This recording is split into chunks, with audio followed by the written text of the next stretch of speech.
Hey everyone, hope you're doing great. Welcome back to my channel. In today's video, we'll dive into what if Naruto was betrayed by everyone he loved. Smash that subscribe button, and be sure to peek at the description below. Let's begin. The gates of Konohagakure had never looked more beautiful. Naruto Uzumaki stood at the crest of the hill overlooking his village, his home, and felt his heart swell with an emotion so powerful it threatened to burst from his chest.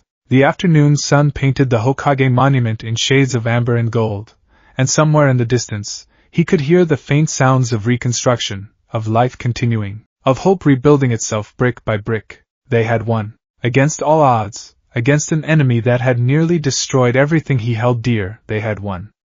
Madara was gone. Kaguya was sealed. Sasuke had finally come home. The Fourth Shinobi War was over, and Naruto had achieved what he'd been working toward his entire life. He protected everyone precious to him. You're grinning like an idiot, Dobe, Sasuke said from beside him, but there was no real heat in the words. The Uchiha's own expression, while carefully controlled, held something softer around the edges. Something that looked almost like peace. Shut up, team, Naruto shot back automatically, the familiar rhythm of their banter warming him from the inside out. I'm allowed to be happy. We're home, HN. Sasuke's dark eyes surveyed the village below. Think they'll throw us a parade? Probably, Sakura chimed in from Naruto's other side, her green eyes bright despite the exhaustion that clung to all of them. The war had aged them all, had carved away the last remnants of their childhood and forged them into something harder, something stronger. But here, now, with victory sweet on their tongues and home so close they could taste it, they were allowed to feel young again. Kakashi-sensei mentioned something about a ceremony. Naruto's grin widened. Old man Kakashi is Hokage now. Can you believe it? Our sensei, he's not that old, Sakura protested, but she was smiling too. They walked through the gates together, Team 7, reunited and whole, and Naruto felt like he was floating.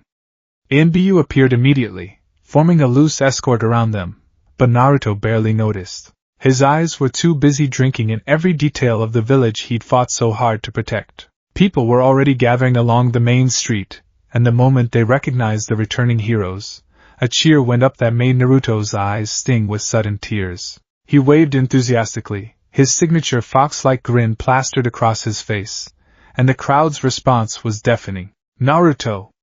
Naruto! Naruto! His name, chanted like a prayer, like a celebration, like everything he'd ever wanted to hear. Not the demon brat. Not the Nine-Tails container.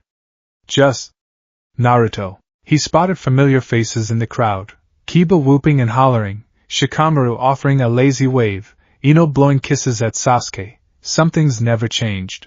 Lee was crying openly, giving him an enthusiastic thumbs up, and Tenten was grinning beside him. Even some of the older generation, people who had once looked at him with thinly veiled disgust, were clapping. But it was the glimpse of pale lavender eyes that made his heart skip. Hinata stood near the front of the crowd, her hands clasped in front of her chest, and the look on her face made Naruto's cheeks heat. Admiration, relief, joy, it was all there, painted across her delicate features in shades of pink. She'd confessed her love to him during Pain's attack, and while the chaos of war had prevented them from really talking about it, Naruto hadn't forgotten. How could he? He made a mental note to seek her out later, maybe ask her to Ichiraku's, maybe finally have that conversation they'd been dancing around for years. The thought made his grin somehow grow even wider. The Hokage's tower loomed ahead, and Kakashi was waiting on the steps, his visible eye curved in what Naruto had learned to recognize as a smile beneath that ever-present mask. The Rokudaime Hokage wore his robes and hat with a casual elegance that somehow made the formal garments look comfortable. Welcome home, Kakashi said simply, and those two words carried the weight of everything they'd been through together. Naruto felt his throat tighten. We're back, sensei. I can see that. Try not to destroy anything in the next few hours, The repair budget is already astronomical. But Kakashi's tone was warm, and when he placed a hand on Naruto's shoulder, the gesture was full of pride. You did well, Naruto. All of you. Ma, don't go getting all sentimental on us, Hokage-sama, Naruto teased, but he was pretty sure his voice cracked halfway through. Kakashi chuckled. There will be a formal ceremony in 3 days' time, once all the Allied forces have returned to their respective villages, and we've had time to prepare properly. For now, get some rest. You've earned it. Rest. The concept seemed almost foreign. Naruto had been running on adrenaline and determination for so long that the idea of simply stopping felt strange. But as the rush of homecoming began to fade, he could feel the exhaustion creeping into his bones. Actually, Kakashi continued, his tone shifting slightly, before you go, I'll need brief individual reports from each of you. Just the highlights. We'll do the detailed debriefing later. Sasuke, if you could come with me first? There are some matters regarding your status that we need to address. Sasuke's expression shuddered slightly, but he nodded. The question of his crimes, his time as a missing nin, still hung in the air like a sword waiting to drop. Naruto opened his mouth to protest, to demand that he be included in any discussions about his best friend's fate, but Sasuke caught his eye and shook his head minutely. Trust me, that look said. I can handle this. Naruto subsided, but reluctantly. You'd better not try to run again, team. I'll drag you back myself, idiot. Where would I go? Sasuke's lips quirked in what might have been a smile, and then he was following Kakashi into the tower. Sakura touched Naruto's arm. He'll be fine. Kakashi-sensei won't let anything happen to him. Besides, Sasuke saved the world. That's got to count for something with the council. Yeah, Naruto agreed, but unease prickled at the back of his mind. The council. He'd never gotten along well with those stuffy old politicians, and he knew they'd been opposed to Sasuke's return from the beginning. Hey, Sakura-chan, do you think? Sakura-san. They both turned to find a young nurse running toward them, medical bag bouncing against her hip. She looked harried and exhausted, with dark circles under her eyes that spoke of too many hours in the emergency room. Sakura-san, thank God you're back. We have 17 critical patients who need immediate attention, and Tsunade-sama is still recovering from overusing her jutsu during the war. We need you at the hospital right away. Sakura's expression immediately shifted into what Naruto privately thought of as her doctor mode, focused, competent, and slightly intimidating. What's their status? Any complications from chakra exhaustion? Poison? The nurse began rattling off medical terms that went mostly over Naruto's head, and Sakura was already moving, her exhaustion apparently forgotten in the face of people who needed her help. Sorry, Naruto. We'll catch up later, okay? She called over her shoulder, already halfway down the street. Yeah, sure. He called back, waving. Go save some lives, Sakura-chan. And just like that, he was alone. Well, not entirely alone. The ABU escort still lurked in the shadows, and the crowds were still celebrating in the streets. But his team, his precious people, had scattered to handle their responsibilities, and Naruto found himself standing in the middle of the road feeling oddly adrift. A hand clapped down on his shoulder, and Naruto turned to find Shikamaru standing there, looking even more tired than usual. Troublesome Jinchuriki. Come on, let's get you somewhere quiet before you start crying in the middle of the street. I'm not crying, Naruto protested, but he followed Shikamaru willingly enough. His friend, when had Shikamaru become one of his closest friends? Somewhere between life-or-death battles and the war, he supposed, led him to a small tea house off the main street. They settled onto the cushions, and Shikamaru ordered tea with the weary air of someone who had been doing far too much paperwork. Congratulations, I guess, Shikamaru said once they were alone. You actually did it. Saved the world, brought Sasuke back, protected the village. Your ninja way really panned out, huh? Naruto grinned. You doubted me? Every single day. But Shikamaru was almost smiling. You're an anomaly, Naruto.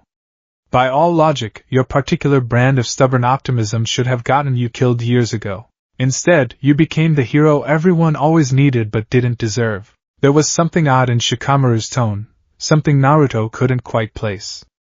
Not quite melancholy, but close to it. Hey, what's with the weird mood? We won, didn't we? You should be happy. I am happy, Shikamaru said quietly. I'm also exhausted, drowning in administrative work, and concerned about the political fallout of the war. Being the Hokage's advisor isn't the lazy retirement I'd hoped for. Political fallout? Naruto frowned. But we won. What's there to be concerned about? Shikamaru gave him a long look. Naruto, we just survived a war that cost thousands of lives and nearly ended the world.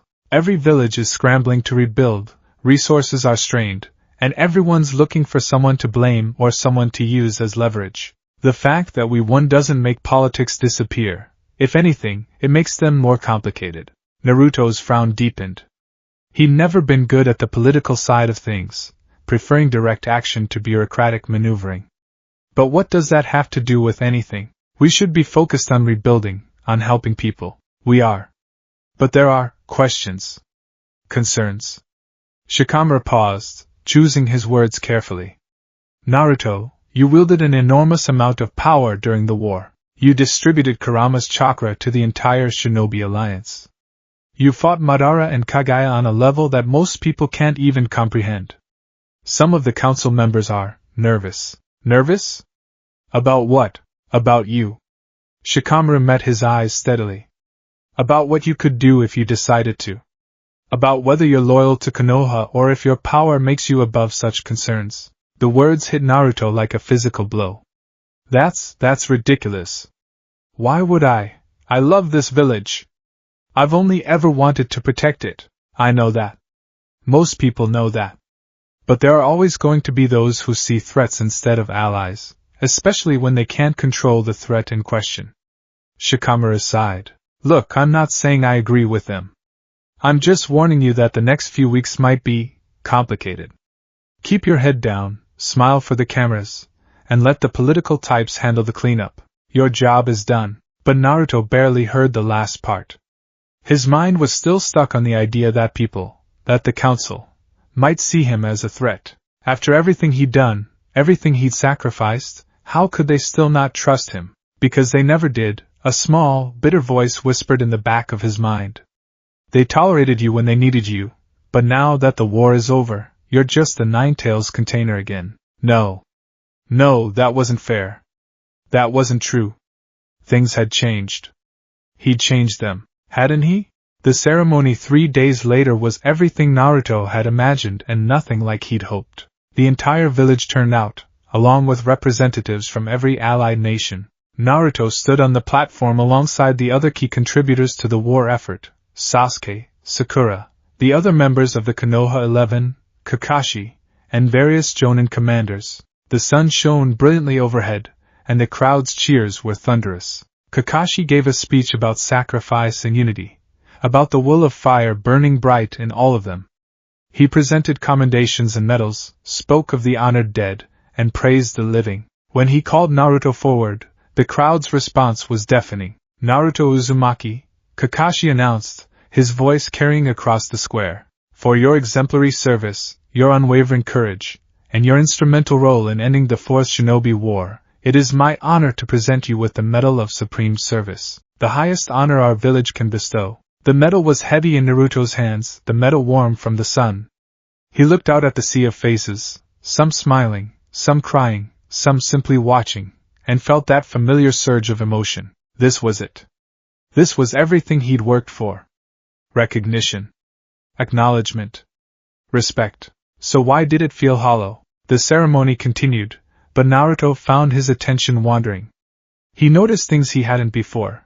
The way some of the council members' smiles didn't quite reach their eyes, the tight formation of ANBU stationed around the platform, the absence of certain clan heads who should have been present. When the formal proceedings finally ended and the crowd began to disperse, Naruto was immediately surrounded by well-wishers and fans. He signed autographs and posed for pictures, playing the role of the village hero with practiced ease. But all the while, that sense of wrongness grew. Naruto-kun! He turned to find Hinata approaching, her shy smile making his heart do that weird flutter thing again. She'd grown so much stronger during the war, had even mastered some impressive techniques. But she still had that gentle quality that made him want to protect her from everything harsh in the world. Hey, Hinata! Did you see the ceremony? Pretty crazy, right? It was wonderful. You deserve all the recognition they're giving you. Her cheeks pinked slightly. I was wondering if you might like to, that is, if you're not too busy, maybe we could get some ramen? I mean, if you want to. Yes. The answer burst out before Naruto could even think about it. I mean, yeah, that sounds great. Ichiraku's? Her smile could have lit up the entire village. Ichiraku's. They were heading toward the ramen stand, Naruto already chattering about what he was going to order, miso ramen, obviously, maybe 2 bowls, or 3, when a new ANBU agent appeared in front of them. Uzumaki Naruto. The Hokage requires your presence immediately. Naruto blinked. What now? Can it wait? I was just. Immediately, the ANBU repeated, and there was something hard in their tone that made Naruto's instincts prickle. He glanced at Hinata, who looked as confused as he felt. Sorry, Hinata? Rain check? Of course. I hope everything is alright. Yeah, I'm sure it's fine. Probably just some boring debriefing stuff. But as he followed the ANBU toward the tower, Naruto couldn't shake the feeling that something was very, very wrong. The Hokage's office was crowded when Naruto arrived. Kakashi sat behind his desk, his expression unreadable. The council was there, all of them, which was unusual for what Naruto had assumed would be a simple meeting. He recognized the civilian council members, the shinobi council representatives, and the clan heads. Shikaku Nara, Shikamaru's father, back from a mission, stood off to one side, his expression grave. Several ANBU agents lined the walls. It looked less like a meeting and more like a trial. Kakashi-sensei? Naruto ventured, his earlier good mood evaporating. What's going on? Sit down, Naruto, Kakashi said quietly. Naruto sat, his senses on high alert. Kurama stirred in the back of his mind, the fox's chakra prickling with unease. Something's wrong, Kit, Kurama growled. I don't like this. Neither did Naruto. One of the council members, Hamura Mitokado, one of the advisors who had served under the third Hokage, cleared his throat.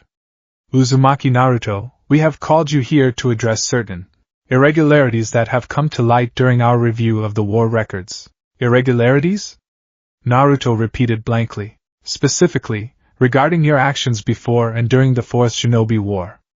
Koharu Yutane, the female advisor, spoke now. Her eyes were hard. We have received information that suggests you may have had prior knowledge of Akatsuki's plans. The words didn't make sense at first. Naruto's brain tried to process them, to fit them into a context that made sense, but they just didn't. Prior knowledge? Of course I did. We all did. We were fighting them for years. Prior knowledge, Hamura repeated slowly, that you did not share with Konoha's leadership. Information that could have prevented countless deaths. What are you talking about? I told you guys everything I knew. Every time I encountered Akatsuki, I reported it. Did you? Koharu's voice was soft, dangerous. Then perhaps you can explain these. She nodded to an ANBU agent, who stepped forward and placed several documents on the desk in front of Naruto. He picked them up with trembling hands, his eyes scanning the pages. They appeared to be letters. Correspondence. And according to the headers, they were between him and someone named Pain. Naruto's blood ran cold. I never wrote these. I never. They bear your signature, Hamura interrupted. And our analysis confirms the handwriting matches your own. Then your analysis is wrong. Naruto's voice rose. I never wrote any letters to Pain. Why would I? He destroyed the village. He killed. His voice caught. He killed people I cared about. And yet, Koharu continued relentlessly, according to these documents, you and the Akatsuki leader had an understanding. An agreement. That's insane, is it? A new voice spoke up, Danzo Shimura's former aide, a man named Torian.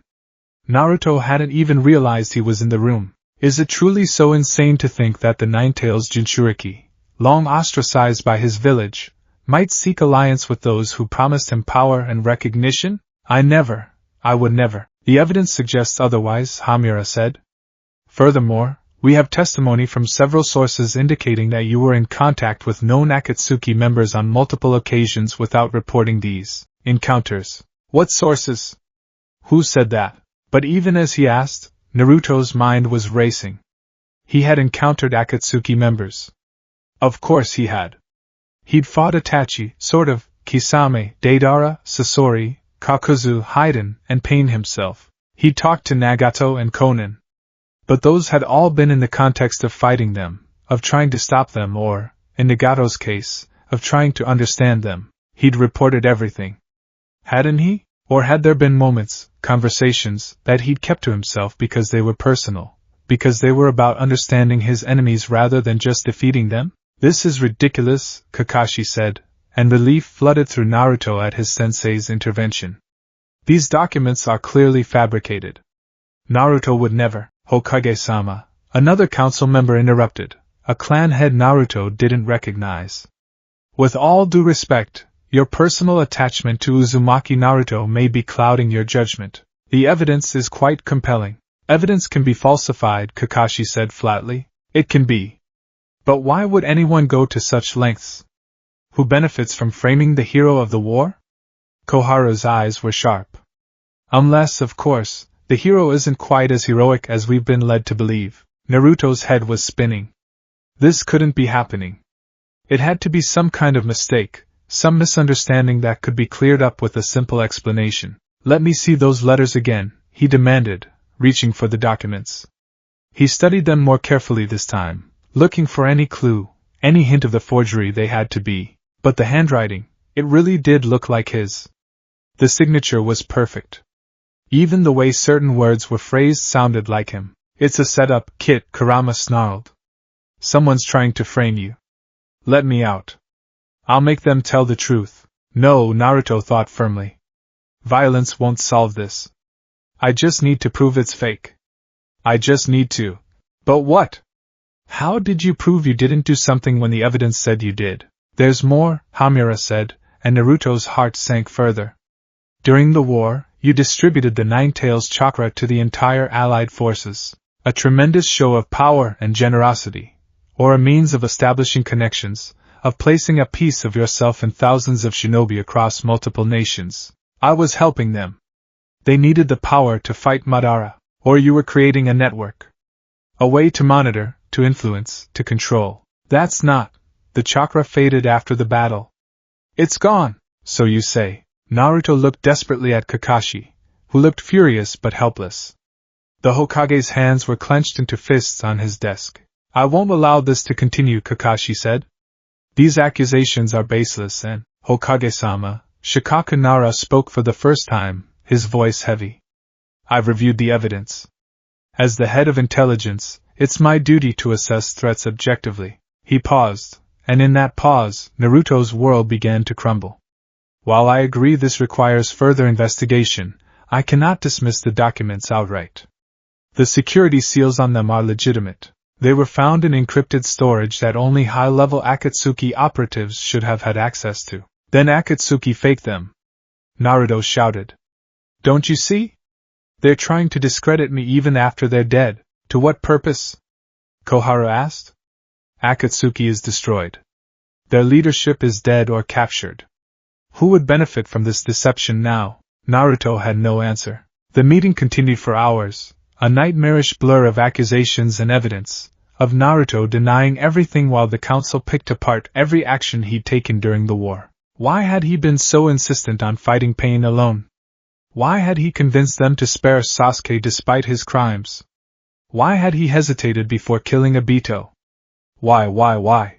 Every decision he made, every choice driven by his desire to understand his enemies, to find a path to peace that didn't require more death, all of it was being twisted into something dark and sinister. By the time Kakashi finally dismissed the meeting, citing Naruto's need for rest and their need for further investigation, Naruto felt like he'd been through another war. He stumbled out of the office in a daze, barely aware of the ANBU escort that now followed him everywhere. He made it 3 blocks before he had to stop and lean against the wall, his breath coming in short gasps. Kit, Kurama's voice was gentler now, concerned. This is a trap. Someone is orchestrating this. We need to figure out who and why. I know, Naruto whispered. But who? And why now?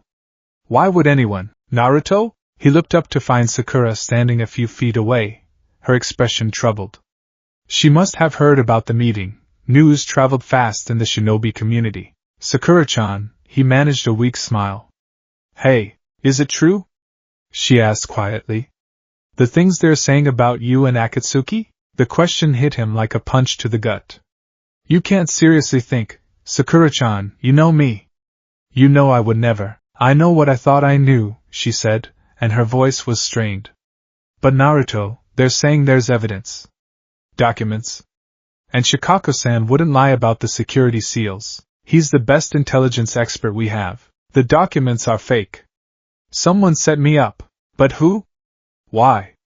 She stepped closer, and he could see the conflict in her eyes, wanting to believe him, but drowning in doubt. Naruto, I want to trust you, but this is serious. If there's even a chance that you were compromised, that you had some kind of contact with Akatsuki that you didn't report. I wasn't compromised. I fought them. I defeated them. You also talked to them. I remember, after Pain's attack, you went to meet with Nagato alone. You never told us what you discussed. And with Obito, you seemed to understand him. Sympathize with him, even. I was trying to save them. To stop the cycle of hatred. That's what Jiraiya-sensei taught me. Or maybe. Sakura's voice dropped to barely a whisper. Maybe they got to you. Maybe being the Jinchuriki, being isolated for so long, made you vulnerable to their manipulation. Naruto felt something crack inside his chest. You don't believe me. I don't know what to believe, Sakura admitted, and there were tears in her eyes now. I'm sorry, Naruto. I'm so sorry, but I can't. I have a position at the hospital to think about. If I'm seen supporting you while this investigation is ongoing, it could compromise everything I've worked for. The council could remove me, and then I can't help anyone. So your career is more important than our friendship? That's not fair, isn't it? Naruto's voice cracked. Sakura-chan, we're teammates. We're supposed to trust each other, and I want to trust you, but you have to understand my position. Just stay away from the hospital for now, okay? Let the investigation proceed. If you're innocent, it'll all work out. She turned to leave, and Naruto watched her go, too stunned to even call after her. If you're innocent, if. The next 3 days were the worst of Naruto's life. The investigation was officially announced, and while the specific accusations weren't made public, the rumors spread like wildfire. Naruto, who had been celebrated as a hero just days before, suddenly found himself surrounded by whispers and sideways glances. Some people still smiled at him, still greeted him warmly. But others, too many others, watched him with suspicion. With fear. With the same hatred he'd seen in his childhood. The Nine-Tails demon. The monster. And now, possibly the traitor. His friends reacted in different ways. Kiba and Lee were vocal in their support, declaring loudly that the whole thing was ridiculous and anyone who believed it was an idiot. But Naruto noticed they didn't actually spend time with him anymore. Too risky, probably. Shikamaru was distant, citing work responsibilities. But Naruto caught him looking at the evidence files more than once with an expression that suggested he was actually considering the possibility. Ino and Choji were polite but awkward, clearly not knowing what to say. Tenden seemed supportive but confused. Niji was dead, killed in the war, and Naruto found himself wishing desperately that his friend was there. Niji would have seen through the lies. Niji would have stood by him. Hinata tried to visit, but her father forbade it. Naruto saw her once from a distance, her pale eyes filled with anguish, but she was surrounded by Hyuga guards and couldn't approach. The message was clear, the Hyuga clan couldn't afford to be associated with a potential traitor, and Sasuke was dealing with his own problems. The council was using the investigation into Naruto as leverage, suggesting that if Sasuke spoke up in his defense, it might reflect poorly on his own petition for clemency. Naruto heard through the grapevine that Sasuke had argued anyway, had demanded to testify on Naruto's behalf, but had been shut down. They were isolating him, systematically cutting him off from everyone he cared about. But the worst, the absolute worst, was when Naruto saw the official hospital statement. It was posted on the public board, a formal declaration from Konoha General Hospital's administration. And there, among the signatures, was Sakura's name. In light of the ongoing investigation into potential security breaches during the Fourth Shinobi War, Konoha General Hospital wishes to make clear that we had no knowledge of or involvement in any alleged conspiracies. We stand with the Hokage and the village council in their pursuit of truth and justice. The hospital must remain a neutral ground, dedicated solely to healing, and cannot be seen as taking sides in political matters. We ask that Uzumaki Naruto, out of respect for our patients and staff, refrain from visiting hospital grounds until the investigation is concluded. Signed, Tsunade Senju, Hokage Emeritus and Hospital Director, Sakura Haruno, Chief of Surgery, Shizen, Head of Medical Administration. She'd signed it. Sakura had actually signed a document asking him to stay away. Naruto stood in front of that bulletin board for a long time, reading and rereading those words until they blurred. Around him, people whispered, "Did you hear? They found more evidence. I always thought there was something off about him. My cousin says the Akatsuki used the Nine Tails to manipulate him. We should never have trusted a Jinchuriki." That night, alone in his apartment with only Kurama's furious presence for company, Naruto pulled out a photograph. Team 7, taken years ago, Kakashi looking perpetually bored, Sasuke scowling, Sakura smiling, and Naruto grinning with his eyes squeezed shut. They'd been a team. A family. And now, they'd betrayed you, Kit, Kurama growled. All of them. After everything you've done, everything you've sacrificed, they believe lies over the truth they should know in their hearts. There has to be an explanation, Naruto whispered. There has to be a reason. They're scared, or confused, or being pressured. Once I prove the documents are fake, once I find out who's behind this, everything will go back to normal. And if it doesn't? Naruto had no answer for that. The summons came at midnight.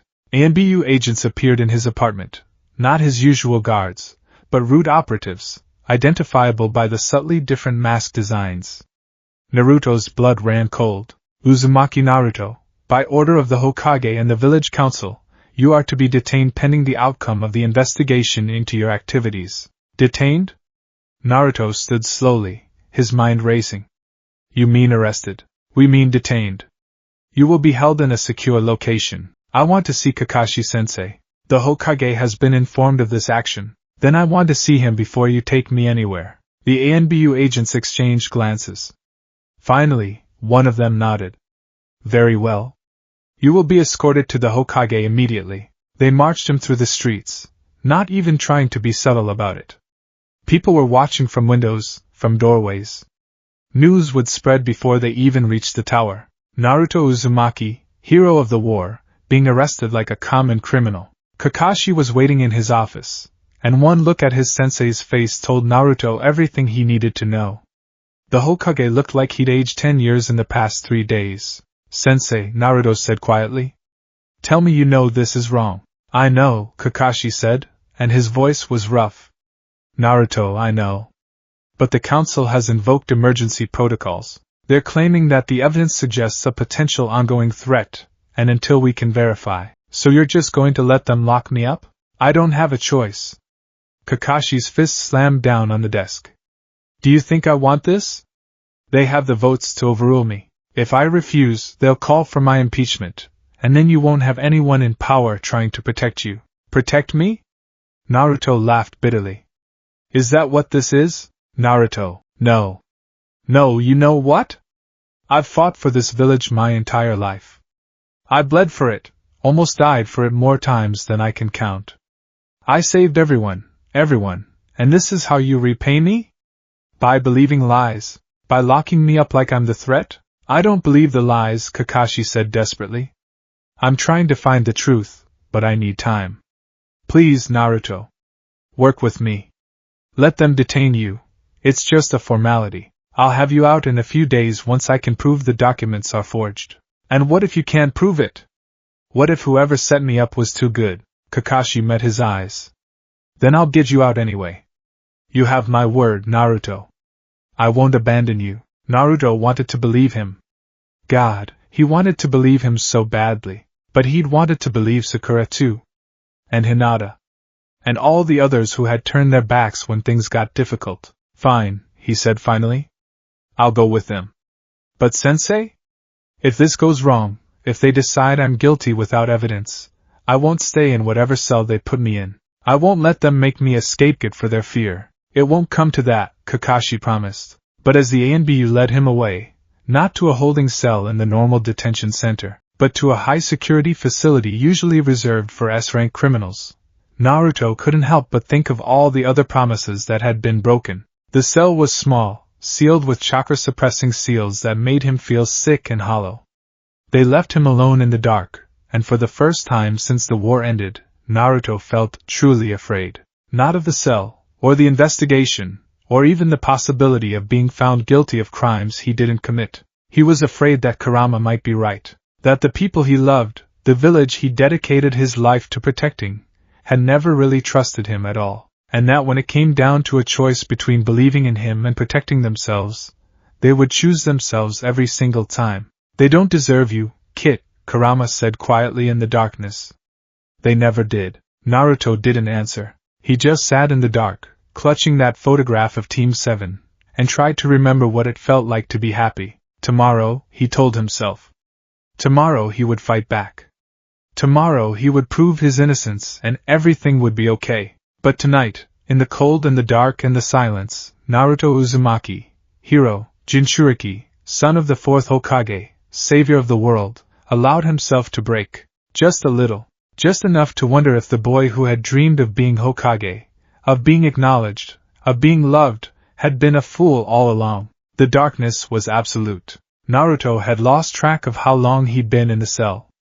Without windows, without any reference to the passage of time, the hours blurred together into an endless stretch of silent isolation. The chakra-suppressing seals pressed against his consciousness like a physical weight, dulling his senses and making him feel disconnected from himself. Even Kurama's presence was muted, the fox's fury a distant rumble rather than the vivid force Naruto had grown accustomed to over the years. 3 days, Kurama growled, his voice fighting through the suppression. 3 days they've left us here to rot while they prepare their farce of a trial. You can tell how long it's been? Naruto's voice was hoarse from disuse. They'd brought him water and basic food, passed through a slot in the door by masked Anbiyu who wouldn't meet his eyes, but no one had spoken to him. No visitors. No updates. Nothing. I can feel the sun, even through these seals. 3 dawns have passed since they caged you like an animal. 3 days. It felt like longer. It felt like forever. Naruto shifted on the cold floor, his body aching from the hard surface and lack of movement. They'd taken his jacket, his headband, everything but the basic prison garb they'd given him. The orange fabric had been replaced with gray, as if they were already trying to erase who he was. The hero of Konoha, reduced to a nameless prisoner. He'd spent the time trying to understand what was happening, turning over every interaction, every mission, every conversation with Akatsuki members in his mind. He'd been so careful to report everything important. But had he missed something? Had there been some innocent action that could be misinterpreted? Some moment where his desire to understand rather than just destroy could be twisted into collaboration? The more he thought about it, the more he second-guessed himself. And that, perhaps, was the worst part, that they'd made him doubt his own memories, his own intentions. Stop that, Kurama snapped. They're playing mind games, Kit. Making you isolated, making you uncertain. It's psychological warfare, and you're falling for it. I just want to understand. There's nothing to understand. Someone manufactured evidence. Someone wants you destroyed. The why doesn't matter right now. What matters is that you stay strong, stay certain in the truth. Because I promise you, Kit, they're going to try to break you at this trial. The trial. Naruto's stomach twisted at the thought. He didn't know when it would be, didn't know what evidence they'd present beyond those forged letters. Didn't know who would speak for him, or against him. The sound of footsteps in the corridor made him tense. The door opened with a groan of metal, and light flooded in, making Naruto squint after so long in darkness. On your feet, Uzumaki. It was a root operative, voice flat and emotionless. The tribunal convenes in 1 hour. You need to be processed. Processing turned out to be a humiliating series of procedures. More searches, more documentation, more people treating him like he was already guilty. They gave him slightly better clothing, at least, though it was still prison issue. Gray pants, gray shirt, no identifiable markers. They bound his hands with chakra-suppressing cuffs. Is this really necessary?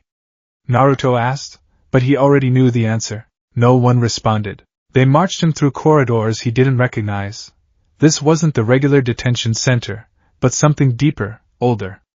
Part of the root facility, maybe, or some ancient installation beneath the village. The walls were bare stone, the air cold and damp. Finally, they emerged into a large chamber that made Naruto's breath catch. It was clearly designed for exactly this purpose: trials, judgments, condemnations.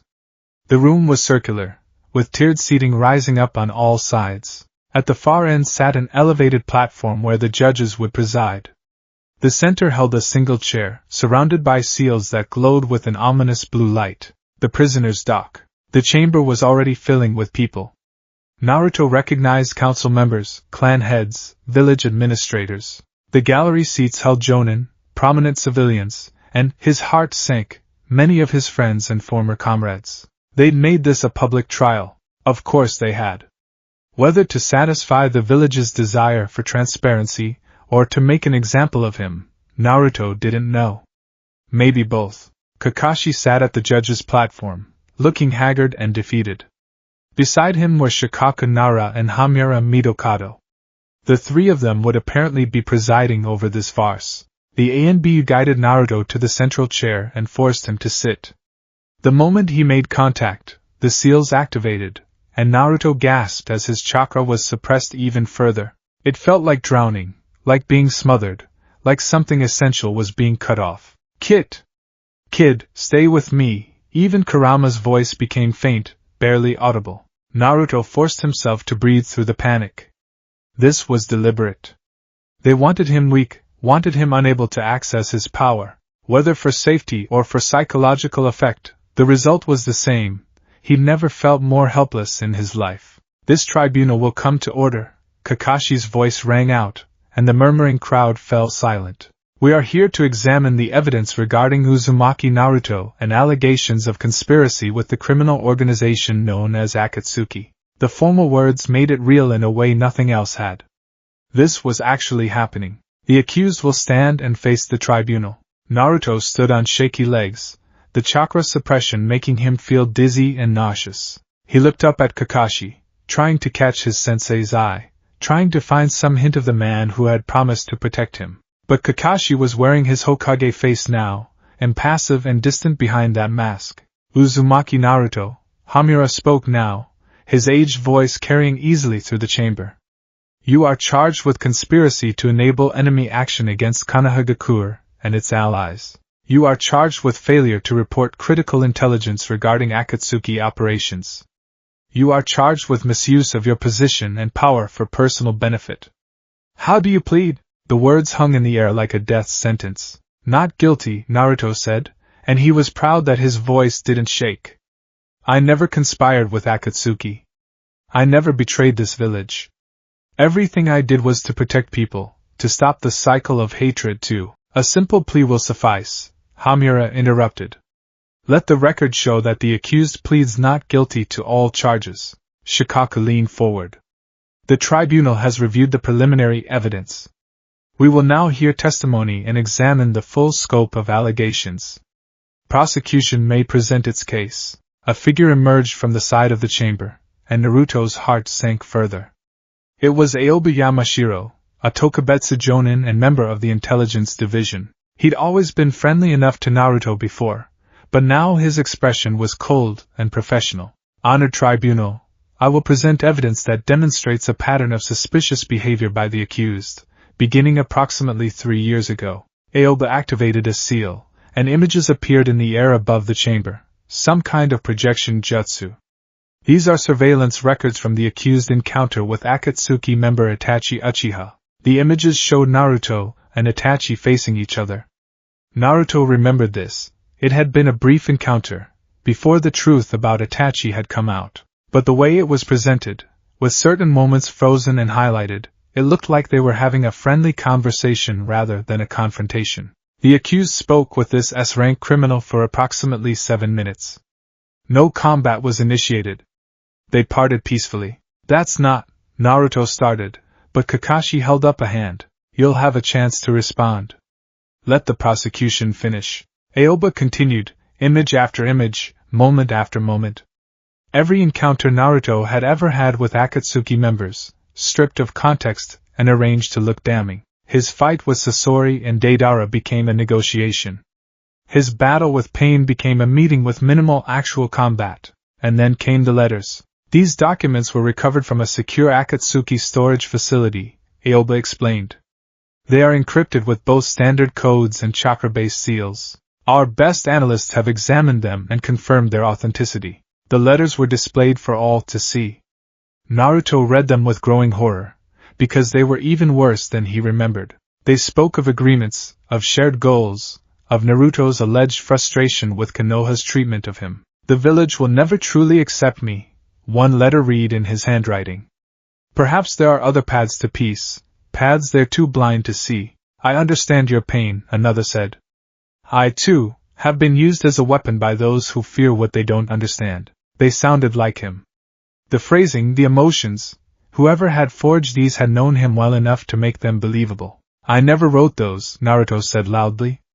Someone is framing me, so you claim, Aoba replied.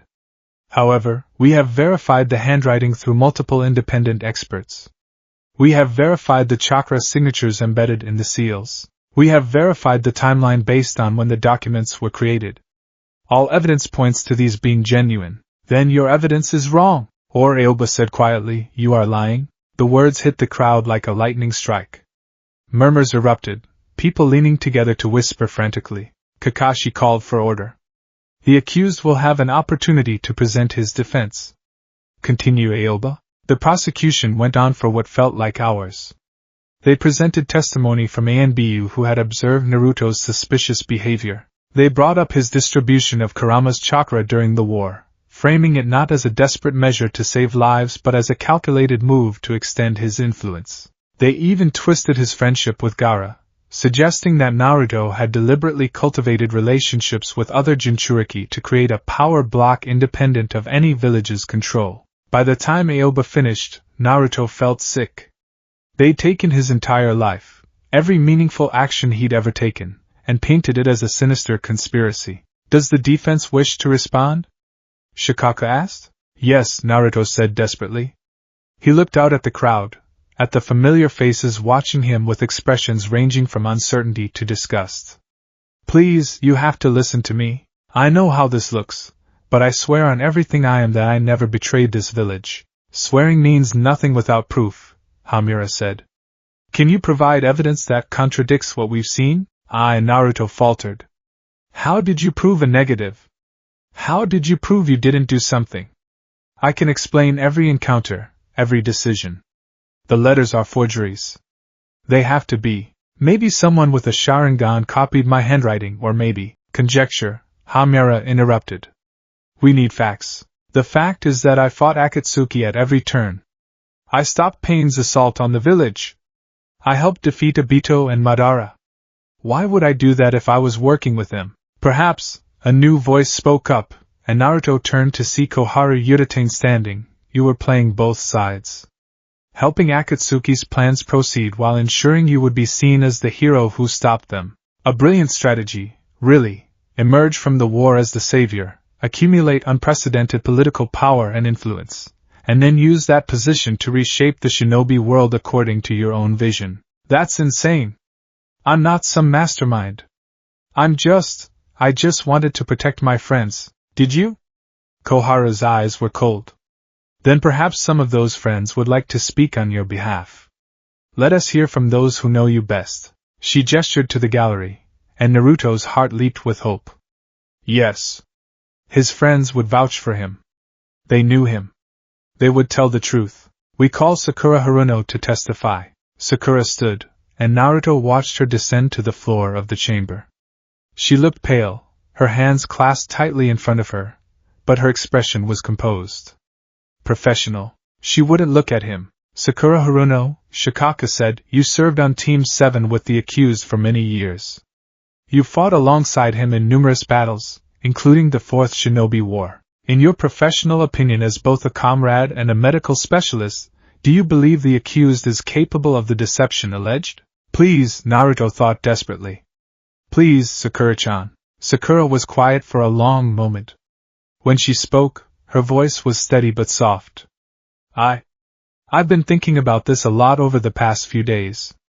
Naruto has always been unpredictable. Impulsive, he acts on emotion rather than logic. That wasn't so bad, Naruto thought. She was just describing him honestly. But he's also, Sakura continued, and Naruto heard her voice waver slightly, capable of incredible deception when he believes it's for a good cause. He hid his training from us. He kept secrets about his encounters with various enemies. After Pain's attack, he met with Nagato privately and came back with information that changed the Hokage's stance on the entire conflict. But he never told us exactly what was said. No, Sakura, what are you doing? During the war, there were times when Naruto would disappear, claiming to be scouting or training, but with no way to verify his activities.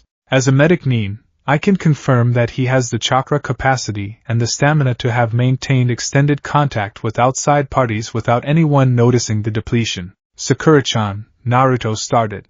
I'm sorry, she said, and now there were tears in her eyes, but she still wouldn't look at him. I'm so sorry, Naruto, but I can't lie to the tribunal. I can't let my personal feelings compromise my professional judgment. The evidence suggests deception, and you have demonstrated the capability for it. You're saying I'm guilty? Naruto's voice cracked. I'm saying I don't know, Sakura whispered. And that uncertainty is enough that I cannot, in good conscience, vouch for you without reservation. She returned to her seat, and Naruto felt like he'd been gutted. We call Shikamaru and Nara to testify. No. Not Shikamaru too. His friend stood, looking more tired than Naruto had ever seen him, and approached the tribunal. Shikamaru and Nara, his father said, and Naruto could hear the strain in Shikaku's voice. You currently serve as an advisor to the Hokage and were the chief strategic coordinator during the war. From a tactical standpoint, analyze the accused actions. Shikamaru closed his eyes briefly, as if gathering himself. When he opened them, his gaze was analytical and distant. From a purely logical perspective, Uzumaki Naruto's behavior during the war was anomalous. He activated his own set of seals, and a tactical map appeared in the air, showing troop movements and battle locations. Naruto insisted on certain deployments that didn't make strategic sense at the time. He demanded to be sent to specific locations where Akatsuki activity was suspected. In 3 instances, he arrived at battle sites before intelligence could have possibly reached him about enemy movements there. I can sense malice. Naruto protested. Negative emotions. That's how I knew where to go. Yes, you claimed that, Shikamaru agreed. And we accepted it because the results were successful. But in hindsight, another explanation presents itself. You knew where to go because you had prior information about Akatsuki movements. Shikamaru, you know me. You know I would never. What I know, Shikamaru said, and his voice was heavy with resignation, is that you're capable of thinking several moves ahead when you're motivated. You've demonstrated strategic thinking that surprised even me on multiple occasions. The Naruto who befriended Kurama, who talked down Nagato, who convinced Obito to switch sides, that Naruto is far more complex than the simple ninja he pretends to be. So I'm guilty because I'm not an idiot? You're suspect because the evidence points to a long-term plan, and you've demonstrated the capability to execute such a plan.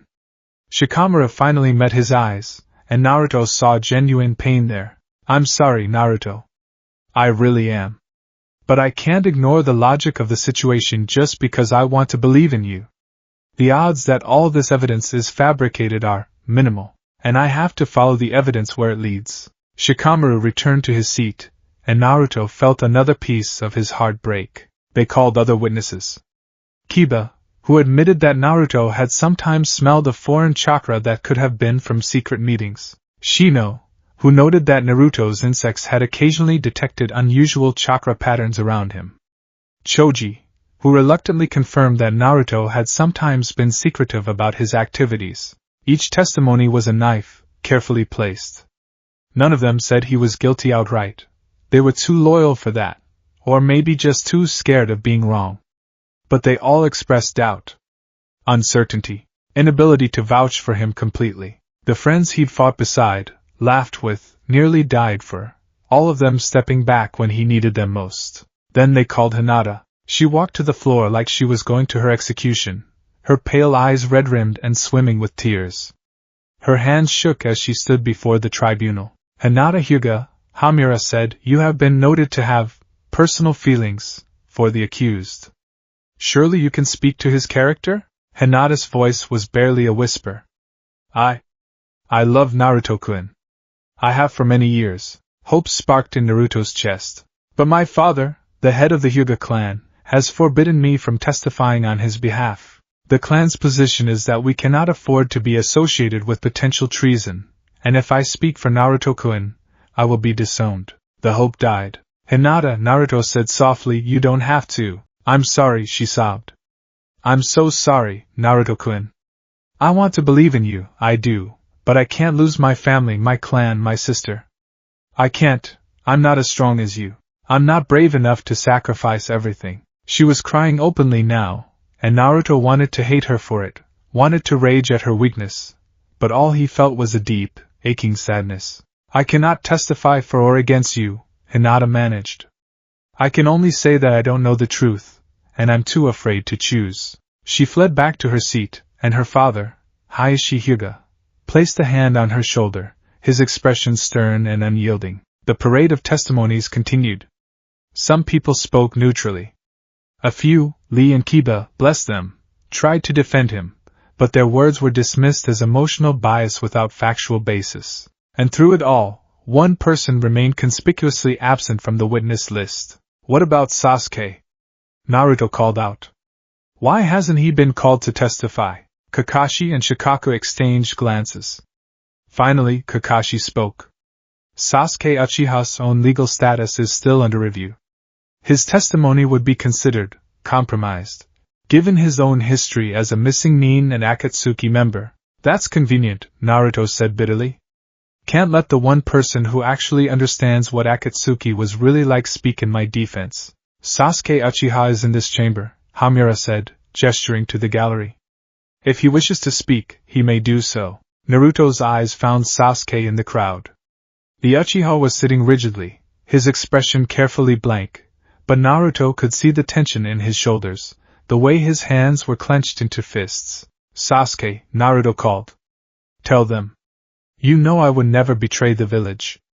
You know me." Sasuke met his eyes, and for a moment, Naruto saw conflict there, a war between loyalty and self-preservation. Then Sasuke looked away. "I have nothing to say," Sasuke said flatly. "My knowledge of Naruto's activities during my absence is limited. I cannot speak to his actions or motivations during the time I was with Akatsuki." "Sasuke!" Naruto's voice cracked. "You coward! After everything, after I fought so hard to bring you home, you won't even..." "Enough!" Kakashi's voice rang out. The accused will contain himself. But Naruto couldn't contain himself. The chakra suppression be damned, he surged to his feet, rage and betrayal burning through him like wildfire. "You're all cowards!" he shouted at the assembly. "Every single one of you! I saved you! I saved this village, saved the world, and the moment things get difficult, you abandon me. You believe lies over everything you've ever known about me." "Kit," Kurama's voice was stronger now, fed by Naruto's fury. "Let me out. Let me show them what happens when they betray an Uzumaki. Let me..." "No," Naruto thought desperately, even as he felt Kurama's chakra beginning to leak through the suppression seals. "That's what they want. An excuse to call me dangerous. An excuse to..." "The accused is becoming unstable," Hamura observed coldly. "Increase the suppression." The seals around Naruto's chair blazed brighter, and he gasped as the pressure increased. It felt like being crushed, like every cell in his body was screaming. He collapsed back into the chair, fighting for breath. "Kit! No, they're hurting you, let me." "Stand down," Naruto ordered, putting every ounce of will into the command. "Please, Kurama? If you break free now, we're done. They'll have all the proof they need that I'm dangerous." "They've already decided you're dangerous," Kurama snarled, but the fox's chakra reluctantly receded. "They're just going through the motions." Naruto knew Kurama was right. He could see it in their faces, in the way they looked at him. The trial wasn't about finding the truth. It was about justifying a decision they'd already made. "Does the defense have anything else to present?" Shikaku asked, and he sounded genuinely hopeful, like he wanted Naruto to have some miracle evidence that would make this all go away. But Naruto had nothing. Just his word against fabricated documents. Just his truth against their fear. No, he whispered. I have nothing but the truth, and apparently, that's not enough. The three judges conferred quietly among themselves. Naruto watched Kakashi's face, saw his sensei arguing about something, saw Shikaka looking torn, and Hamura shaking his head firmly. Finally, they broke apart. We have reached a decision, Kakashi announced, and his voice was hollow.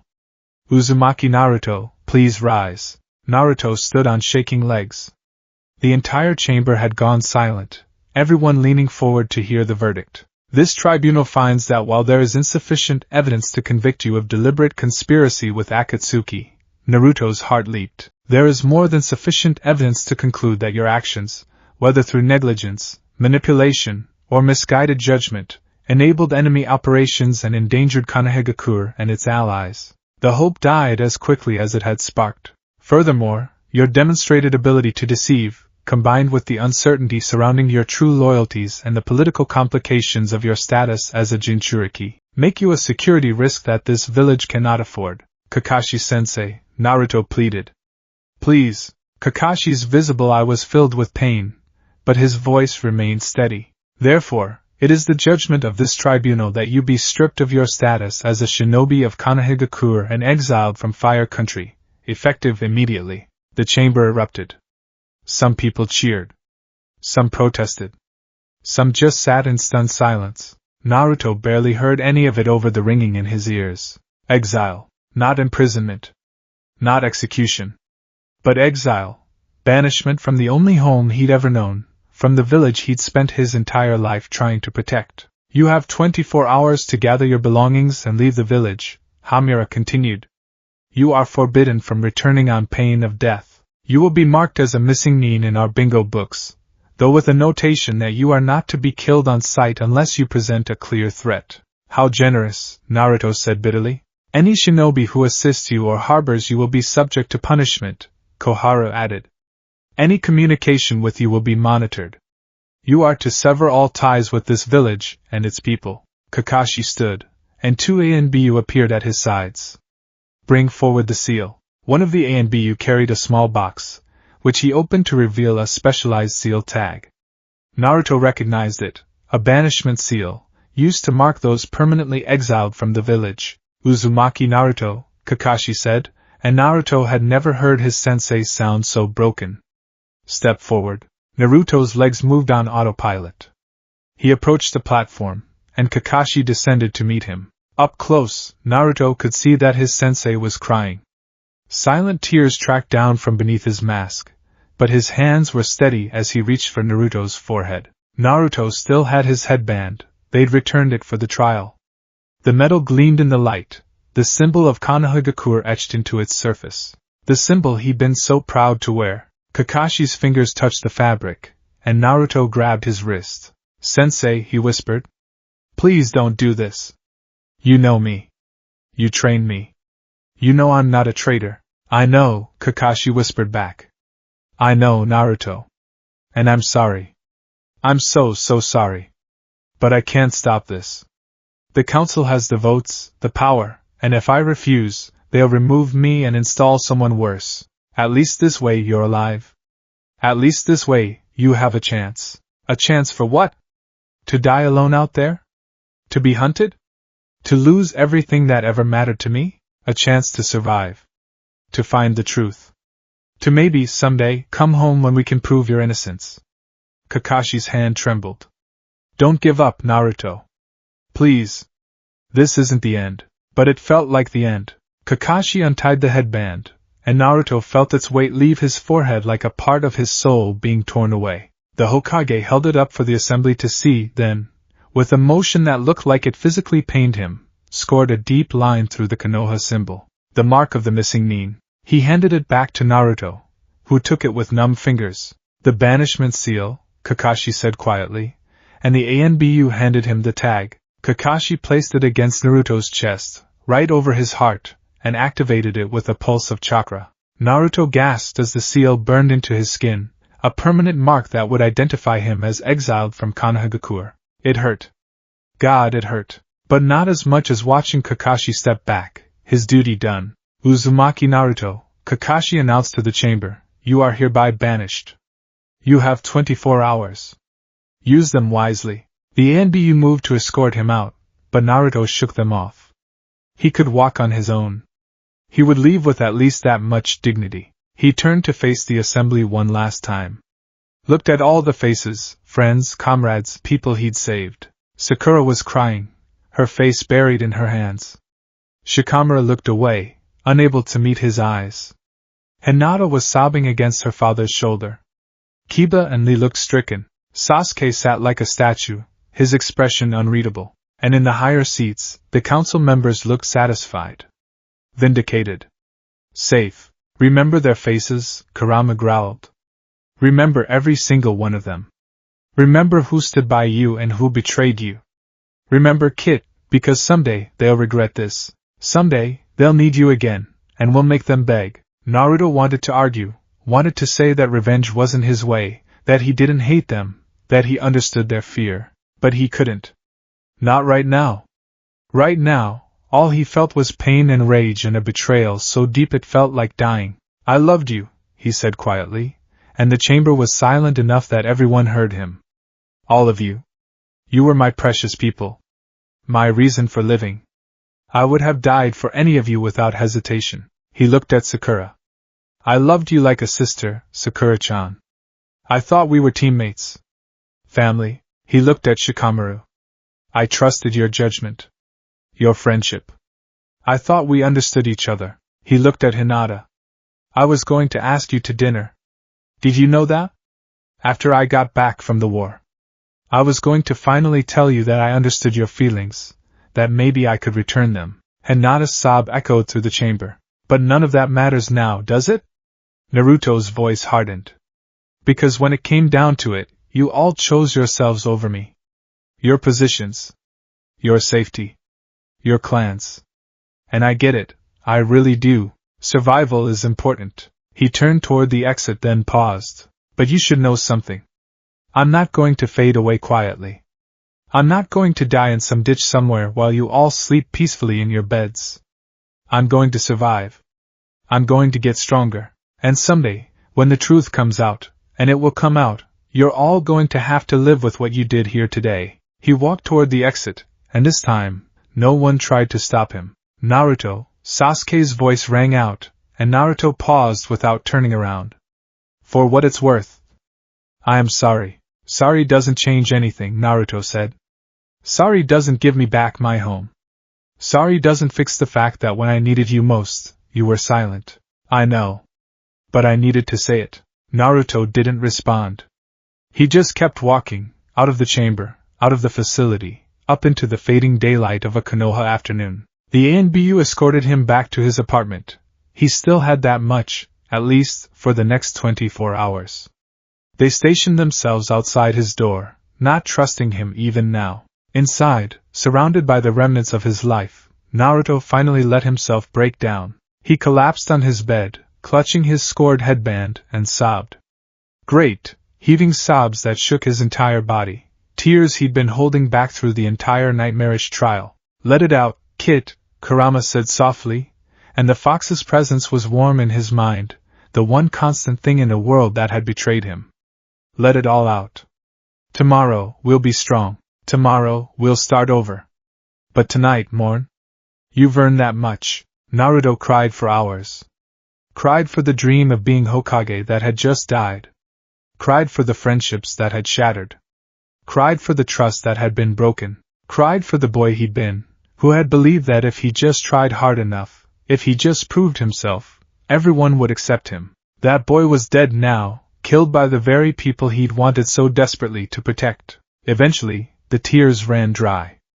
Naruto lay in the darkness, empty and hollow, feeling like a shell of who he'd been just a week ago. He had 24 hours. 24 hours to pack up a lifetime. 24 hours to say goodbye to a home that had never really wanted him.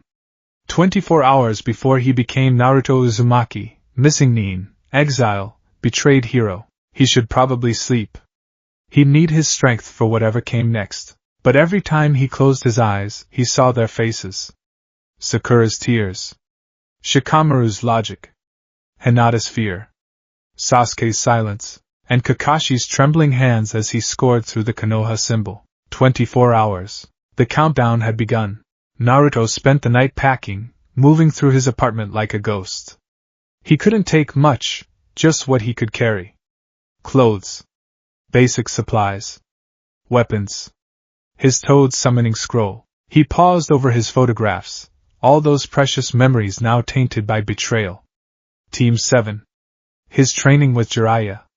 The Konoha 11. So many smiling faces, so many moments of happiness that now felt like lies. He almost left them all behind. Almost burned them, actually, in a fit of rage and pain, but in the end, he packed them carefully into a scroll. Because despite everything, despite the betrayal and the exile and the pain, he couldn't quite let go. Not yet, maybe not ever. Sentiment will make you weak, Kurama observed. I'm already weak, Naruto replied. What's a little more? As dawn broke over Konoha, Naruto took one last look at his apartment. How many times had he come home here, exhausted from missions or training, looking forward to ramen and rest and the simple pleasure of being home? How many times had he stood at this window, looking out at the village, imagining his face carved into that monument, all those dreams, reduced to ashes? He sealed his belongings into storage scrolls, shouldered his pack, and walked out without looking back. The NBU were waiting, of course. They would escort him to the gate, make sure he actually left. The village was just waking up as Naruto made his way through the streets for the last time. A few early risers saw him, saw his pack, saw the ANBU escort, and understanding dawned on their faces. Some looked satisfied. Some looked sad. One old woman who used to throw things at him when he was a child actually smiled. Naruto kept his head high and his eyes forward. He wouldn't give them the satisfaction of seeing him broken. At the gates, a small crowd had gathered. Naruto's heart clenched. For a moment, he thought maybe they were there to protest his exile, to demand he be allowed to stay. But no. They were there to make sure he left. Standing at the forefront was Kakashi, still in his Hokage robes, looking like he hadn't slept at all. Behind him were the members of the Konoha 11, all of them except Lee and Tenten, who Naruto assumed had refused to attend this farce. Sakura was there, her eyes red and swollen. Shikamaru looked exhausted. Ino was holding Sakura's hand. Choji and Kiba stood together, looking uncomfortable. Shino was inscrutable as always behind his glasses. Hinata was notably absent, probably couldn't face him. And Sasuke, standing slightly apart from the others, his expression as unreadable as ever. Naruto, Kakashi said quietly. It's time. Yeah, Naruto replied, his voice flat. I guess it is. I want you to know, Kakashi started, but Naruto held up a hand. Don't. Whatever you're about to say, just don't. It won't change anything, and it won't make either of us feel better. Kakashi subsided, but the pain in his visible eye was almost unbearable to see. Naruto turned to the others. I'm not going to give some big speech. I'm not going to curse you or forgive you or anything dramatic. I'm just going to say this. When the truth comes out, and it will, I hope you can live with what you've done. Naruto, Sakura stepped forward, tears streaming down her face. Please, I don't, Naruto said sharply. You made your choice, Sakura-chan. You all did. Now I'm making mine. I'm going to survive. I'm going to find out who did this to me, and I'm going to make sure it never happens to anyone else. He looked at Sasuke. You know what the worst part is, team? I finally understood you. Why you left, why you chose revenge over friendship. I get it now, because when everyone you trust betrays you, when the system you believed in chews you up and spits you out, revenge starts to make a lot of sense. Sasuke flinched. Naruto, don't what? Don't become like you? Too late. You all made sure of that. Naruto adjusted his pack. Goodbye, Konoha. It's been educational. He turned toward the gate, toward the forest beyond, toward a future that was completely unknown. Naruto, Kakashi called out one last time. Your name will be cleared. I promise you that. I won't stop investigating until I find the truth. Naruto paused, then looked back over his shoulder. You know what, sensei? I actually believe you. I believe you'll investigate, and I believe you'll eventually find the truth. But by the time you do, I'll be long gone. I'll be someone else. Someone who doesn't need Konoha's approval to know his own worth. Don't lose yourself, Kakashi pleaded. Don't become something you're not because of this. Too late for that too, Naruto said. The Naruto Uzumaki you knew died in that tribunal. What walks out this gate is someone new. Someone harder. Someone who learned the most important lesson you all had to teach. Trust no one but yourself. And me, Kurama added. You can trust me, Kit. And Kurama, Naruto agreed silently. The only one who didn't betray me. He walked through the gates of Konohagakure for the last time, and he didn't look back. Behind him, he heard someone sobbing, Sakura, probably, and the murmur of voices.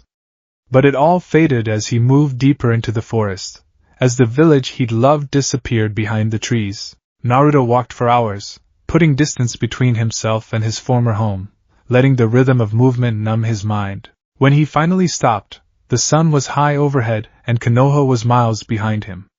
He stood in a small clearing, alone except for Kurama's presence in his mind. So, he said aloud. What now? Now, Kurama said, we survive. We get stronger. We find the truth. And we make sure that anyone who tries to use us, betray us, or hurt us again learns exactly why messing with an Uzumaki is a fatal mistake. Naruto pulled out his headband, the one with the scored symbol, and stared at it. The mark of the missing nin. The mark of the betrayed. He should throw it away. Should leave it behind with everything else from his old life. Instead, he tied it around his arm, the scored symbol visible for anyone to see. Let them see it, he said quietly. Let them see what they made me.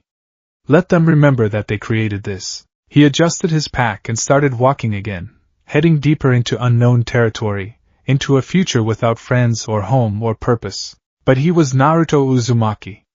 He was an Uzumaki. An Uzumaki survived, no matter what it cost. The rain had been falling for 3 days straight. Naruto sat beneath a rocky overhang somewhere in the wilderness between Fire Country and somewhere else. He'd stopped paying attention to borders after the first week. What did it matter where he was when he belonged nowhere? The campfire in front of him sputtered and hissed as rainwater dripped from the stone above. But Naruto couldn't bring himself to care enough to move it. He just sat there, staring into the flames with empty eyes, watching the dance of light and shadow that seemed to mirror the chaos in his mind. You need to eat, Kurama said, not for the first time that day. The fox's voice held an edge of concern that would have surprised Naruto a month ago. Before the exile. Before the betrayal. Before everything fell apart. Not hungry, Naruto mumbled, though his stomach hadn't stopped aching for days. Food felt like a chore, like an obligation to a body that he barely felt connected to anymore. Kit, you're going to waste away. You've lost weight. Your chakra pathways are sluggish. You're barely maintaining basic functions. So? Kurama's growl reverberated through Naruto's mindscape. So I refuse to watch you destroy yourself over those ungrateful worms. They don't deserve your grief. I'm not grieving, Naruto said flatly. I'm just tired, and he was. Tired in a way that had nothing to do with physical exhaustion and everything to do with the bone-deep weariness of having your entire world shattered. Every step away from Konoha had felt like walking through wet sand, each mile harder than the last. He'd tried, at first, to maintain some semblance of normalcy. He'd made camp properly, eaten regular meals, kept up his training routine. But with each passing day, the question that had been lurking in the back of his mind grew louder and more insistent. What's the point? What was the point of staying strong when there was nothing left to be strong for? What was the point of training when there were no comrades to protect, no village to defend, no dream to chase? The dream of becoming Hokage, that bright, burning ambition that had driven him for as long as he could remember, had died in that tribunal chamber. And with it, some essential part of himself had withered too. The point, Kurama said fiercely, is survival. The point is proving them wrong. The point is becoming so powerful that they'll regret ever crossing you. Revenge? Naruto's laugh was bitter and hollow. That's not my way, Kurama. You know that. Your way got you exiled and branded a traitor, the fox shot back. Maybe it's time for a new way. Naruto didn't respond. He just pulled his knees closer to his chest and stared at the rain. The headband with the scored symbol lay beside him, the metal dull in the firelight. He tried throwing it away twice now. Both times he'd gone back for it. Some pathetic part of him couldn't let go, even though every time he looked at it, it felt like a knife in his chest. A noise in the underbrush made him tense slightly, old instincts dying hard, but he didn't move beyond that. If someone wanted to attack him, let them. At least it would be something different from this endless, crushing emptiness. But the figure that emerged from the rain wasn't an attacker. It was an old man, hunched beneath a ragged cloak, leaning heavily on a walking stick. His face was weathered and kind, his eyes sharp despite his apparent age. Bit of a miserable night for camping, the old man observed, his voice raspy but warm. Mind if I share your fire, young man? Naruto shrugged. It's not really my fire. It's just a fire. Do what you want. The old man settled himself across from Naruto with a grateful sigh, setting down a pack that looked almost as worn as he did. He held his hands out to the flames, and for a few minutes neither of them spoke. You have the look of someone running from something, the old man finally said. Or running to something. Hard to tell which sometimes. Neither, Naruto replied. Just running. Ah. Those are the hardest journeys. The ones without direction. The old man pulled out a small package from his pack, rice balls wrapped in leaves, and offered one to Naruto. Here, you look like you could use a proper meal. I'm not. Take it, Kurama ordered. Or I swear I will take control of your body and make you eat it. Naruto took the rice ball, if only to shut Kurama up. The first bite tasted like ash, but his traitorous body recognized food and suddenly the ache in his stomach became overwhelming. He finished it in 3 bites and tried not to look desperate. The old man smiled and handed him another. I'm Sho. Traveling merchant, mostly retired now. Just making my way to the coast before my bones give out entirely. Naruto, he replied automatically, then froze. Should he be giving his real name? He was a missing nin now. There was probably a bounty on his head, or at least a bingo book entry, but Sho just nodded like the name meant nothing to him. Naruto. Good strong name. Uzumaki clan, if I'm not mistaken. Naruto's eyes snapped up. How did you? The hair's a dead giveaway if you know what to look for. That particular shade of blonde, combined with your facial structure. Sho smiled sadly. I knew some Uzumakis, once upon a time, before the clan was destroyed. Something twisted in Naruto's chest. You knew my clan? After a fashion. I was a merchant in Yuzushiogakure in its final years. Wonderful place, that village. So much life, so much energy. The Uzumakis were incredible people, strong, passionate, loyal to a fault. Sho's expression grew distant. That loyalty is what got them killed, in the end. Naruto sat up straighter, his depression momentarily forgotten. What do you mean? I was told they were destroyed because other villages feared their power. That they were wiped out in a coordinated attack. Oh, that part's true enough, Sho agreed. Kiri, Kumo, and IWA all sent forces. The siege lasted for days. The Uzumakis fought like demons, held out far longer than they should have been able to. They sent out a distress call to their allies. Konoha, Naruto said. They were allied with Konoha. That's why our villages had close ties, why the Hokage's wife was an Uzumaki. Yes. The alliance was supposed to be ironclad. Mutual defense, mutual aid. The Uzumakis had helped Konoha countless times, with sealing techniques, with supplies during the wars, with shinobi support. Sho poked at the fire with a stick. So when Uzushio sent out that distress call, they expected their allies to come. They held the walls, sacrificed their lives, waiting for reinforcements that would turn the tide. A cold feeling was spreading through Naruto's gut. They didn't come. Oh, Konoha received the call. The third Hokage himself acknowledged it. Sho's voice was gentle, but the words hit like hammer blows. But the council decided that committing forces to Uzushio's defense would leave Konoha vulnerable.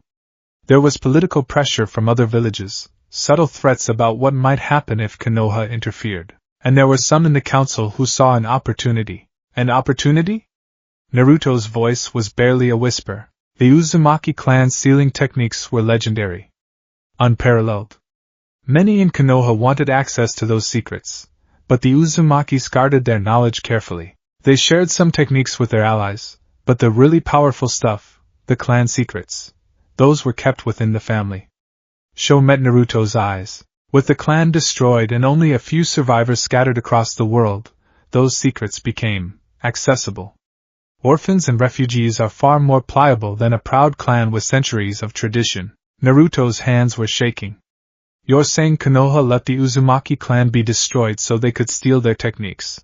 I'm saying that some people in Konoha's leadership saw the opportunity and made a calculated choice.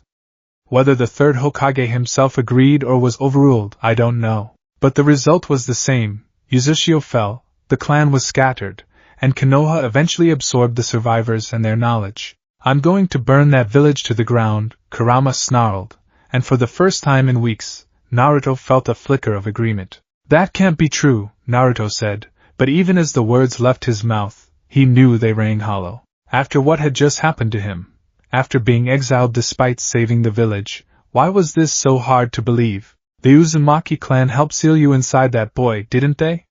Sho asked quietly, and Naruto's head snapped up. The old man smiled sadly. I told you, I know the signs. The whisker marks are a common trait in Uzumaki children who've been exposed to powerful chakra in the womb.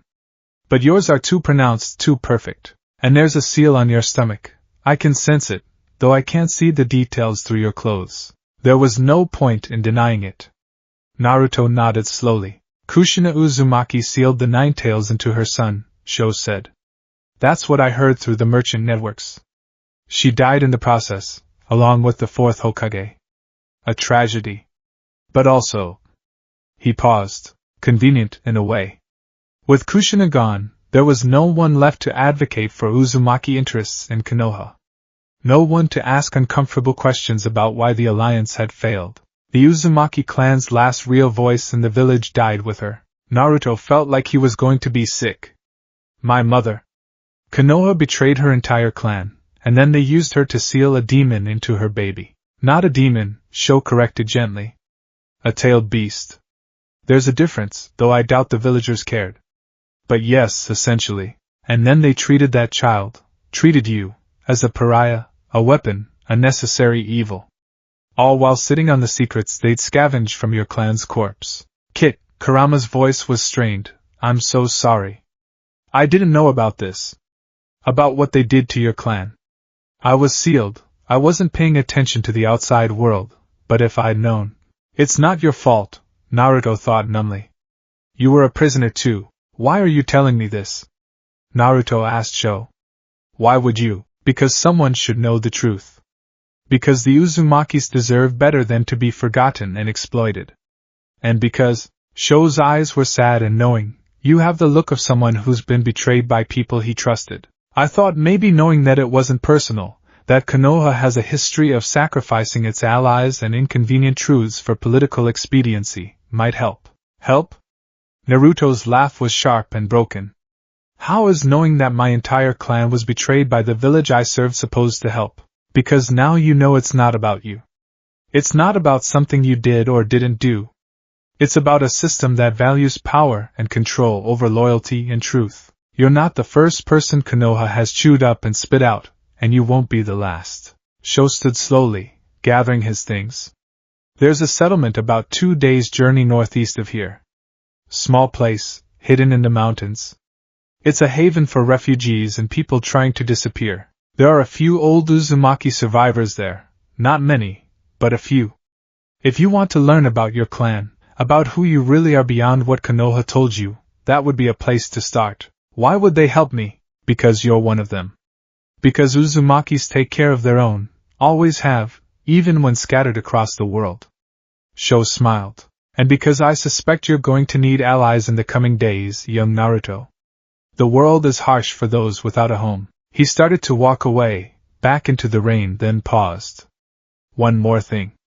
Jiraiya of the Sannin had contacts everywhere, information networks, safe houses, people who owed him favors. Some of those contacts have been trying to find you since news of your exile spread. Not everyone believes the lies, Naruto. You're not as alone as you think. And then he was gone, disappearing into the darkness like he'd never been there at all. Naruto sat in silence, his mind reeling. Everything Sho had told him kept circling around and around, each revelation a fresh wound. His clan had been betrayed by Konoha. His mother had died serving a village that had let her entire family be destroyed. The sealing techniques he'd been learning, the Uzumaki legacy he'd been so proud to claim, it had all been built on the corpse of his own people. And now he'd been betrayed too, cast out by the same village that had used his clan and his parents, and himself for their own purposes. "Kit," Kurama said softly, "what are you thinking?" "I'm thinking," Naruto said slowly, "that I've been a fool. I'm thinking that I've spent my entire life trying to earn the approval of a village that never deserved it. I'm thinking that my dream of becoming Hokage was exactly what they wanted. Keep the Jinchuriki loyal and compliant by dangling a carrot he'd never actually be allowed to reach. And I'm angry." The words came out cold and hard. "I'm so angry I can barely think straight. I want to go back there and tear down every lie, expose every betrayal, make them acknowledge what they've done." "Good," Kurama approved. "Anger is better than that empty despair. Anger we can use, but I'm also..." Naruto's voice cracked. "I'm scared, Kurama. Because if what Sho said is true, if Konoha is really that corrupt, that willing to sacrifice its own people, then what does that make me? I was their weapon. Their tool. Everything I believed in, everything I fought for, it was all based on a lie." "No," Kurama said firmly. "The people you saved were real. The friends you made, the lives you protected, those weren't lies. The values you hold, the desire to protect others, the belief and understanding over hatred, those came from you, Kit, not from Konoha. Don't let their betrayal take that away." "Then what do I do? Where do I go from here?" "You do what the old man suggested. You find your clan. You learn who you really are. You get stronger. And then we decide what comes next." Naruto looked down at his hands, at the calluses from years of training, at the scars from countless battles. These were the hands of a shinobi of Konoha. No. These were the hands of an Uzumaki. It was time he learned what that really meant. The journey northeast took 3 days instead of 2. Naruto's physical condition was worse than he'd realized, his body weakened by weeks of inadequate food and the crushing weight of depression. But Kurama's prodding and the flicker of purpose, however fragile, kept him moving. The settlement, when he finally found it, was almost invisible. Built into the side of a mountain and hidden by clever genjutsu and natural rock formations, it would have been impossible to locate without specific directions. Even knowing roughly where to look, Naruto nearly walked past it twice. The entrance was guarded by 2 shinobi, both older, both bearing the weathered look of people who'd seen too much. They tensed as Naruto approached, hands moving toward weapons. "State your business," one of them said, a woman with gray-streaked hair and sharp eyes. "I was told this was a place for refugees. For people with nowhere else to go." Naruto kept his hands visible and non-threatening. I'm looking for information about the Uzumaki clan." The guards exchanged glances. "You're a bit young to remember Uzushio," the second guard said, a man with a scarred face and a missing ear. "I wasn't there when it fell. Naruto hesitated, then decided on the truth. "I'm Naruto Uzumaki, son of Kushina Uzumaki." The effect was immediate. Both guards straightened, their hostile postures shifting to something like shock. "Kushina's boy?" The woman stepped closer, studying his face. "Red-hot-blooded Habanero's son. But you were in Konoha, you were." Her eyes dropped to the headband tied around his arm, to the scored symbol. Her expression softened. Oh, child. "May I enter?" Naruto asked quietly. Of course. "Of course you can enter." She stepped aside, gesturing him forward. "Head to the central square. Ask for Kimiko.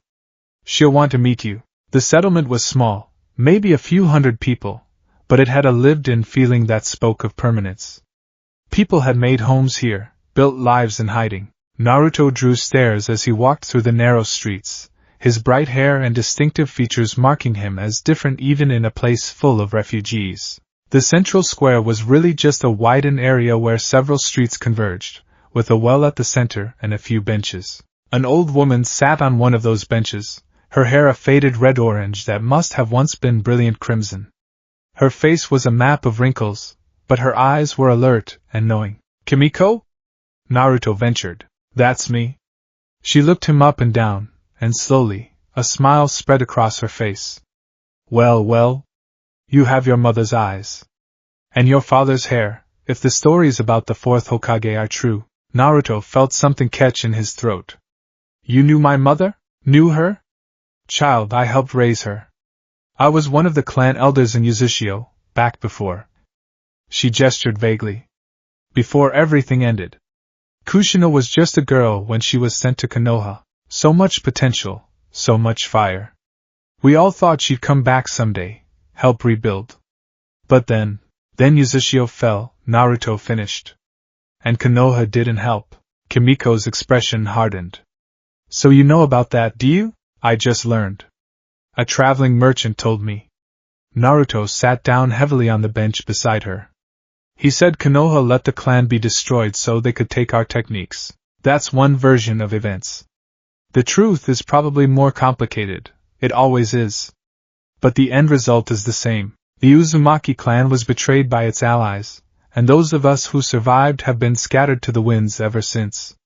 Kimiko studied him carefully. "But you're not just here for a history lesson, are you?" Something's happened. Before he could stop himself, the whole story came pouring out. The war, the accusations, the trial, the exile. All of it spilled from Naruto like poison being drawn from a wound. Kimiko listened without interrupting, her expression growing darker with each revelation. When he finally finished, wrung out and exhausted, Kimiko was silent for a long moment. "Those fools," she finally said, her voice shaking with anger. "Those absolute fools. Do they learn nothing? Do they never learn?" "What do you mean?" "The same pattern, over and over again. Konoha uses people up and throws them away the moment they become inconvenient. They did it to the Uzumaki clan. They did it to the Uchiha. Oh yes, I heard about that massacre. A genocide, covered up and justified for the greater good. And now they've done it to you, Kushina's son, the hero who saved them all." She shook her head. "That village is a cancer. It consumes everything good and loyal and leaves only ash. Then why did my mother serve them? Why did she give her life for Konoha? Because Kushina believed in the ideals, not the reality. Because she fell in love with a man who embodied those ideals. And because—" Kimiko's voice softened. "Because she had you, child. And a mother will do anything, even die, to protect her child. Even if it means serving a village that doesn't deserve her sacrifice." Naruto felt tears burning behind his eyes. "I don't know who I am anymore. Everything I believed in, everything I thought I was working toward, it was all based on lies." "No," Kimiko said firmly, taking his hands in her weathered ones. "You are Naruto Uzumaki. You are the son of Kushina Uzumaki and Minato Namikaze. You carry the blood of the strongest sealing clan in history. You are the Jinchuriki of the Nine Tails. You are a hero who saved the world. Those things are true regardless of what Konoha says or does. But I'm also an exile. A traitor in their eyes. Their eyes are blind," Kimiko snorted. "The question isn't who they say you are. The question is who you choose to be now. You can let this destroy you, or you can use it to become something greater than they ever imagined." "I like her," Kurama rumbled approvingly. "She's got fire." "How?" Naruto asked helplessly. "How do I become anything when I don't even know where to start?" "You start by learning who you really are. By understanding the legacy that flows through your veins." Kimiko stood, gesturing for him to follow. "Come. I'll show you something." She led him through the settlement to a building that looked like a combination library and shrine. Inside, the walls were covered with scrolls and documents, carefully preserved despite their obvious age. When Uzushio fell, those of us who escaped took what we could carry. Knowledge, mostly. Scrolls, techniques, history. We've been preserving it ever since, waiting for a day when the Uzumaki clan might rise again. Kimiko pulled down a particular scroll, its edges worn but the seal keeping it closed still strong. "This is the clan's founding document. The principles we lived by, the techniques we developed, the legacy we tried to build." She handed it to Naruto, who took it with trembling hands. The Uzumaki were more than just masters of sealing, though we were that. We were survivors. Adapters. We endured things that would have broken other clans, and we came out stronger for it. Our chakra reserves are legendary because we needed that strength to perform seals that would kill normal shinobi. Our vitality is unmatched because we refused to break no matter how much the world tried to crush us. Kimiko pulled down more scrolls, stacking them in Naruto's arms. We believed in bonds, real bonds, not the superficial village loyalty that Konoha preaches. Family meant everything to us. We would die for our own, and we expected the same in return. That's why the betrayal cut so deep. We had given everything to our alliance with Konoha, and they repaid us with silence when we needed them most. These scrolls, Naruto said, looking at the stack in his arms. These are techniques, history, philosophy. Everything I can teach you about what it means to be an Uzumaki. Kimiko's smile was fierce. If you want to learn, if you want to reclaim your heritage, I'll teach you. But I'll warn you now, Uzumaki training isn't like the academy nonsense Konoha teaches. We don't believe in gentle progression and safety measures. We believe in pushing until you break, and then pushing further until you reform stronger than before. Definitely like her, Kurama said. I want to learn, Naruto said without hesitation.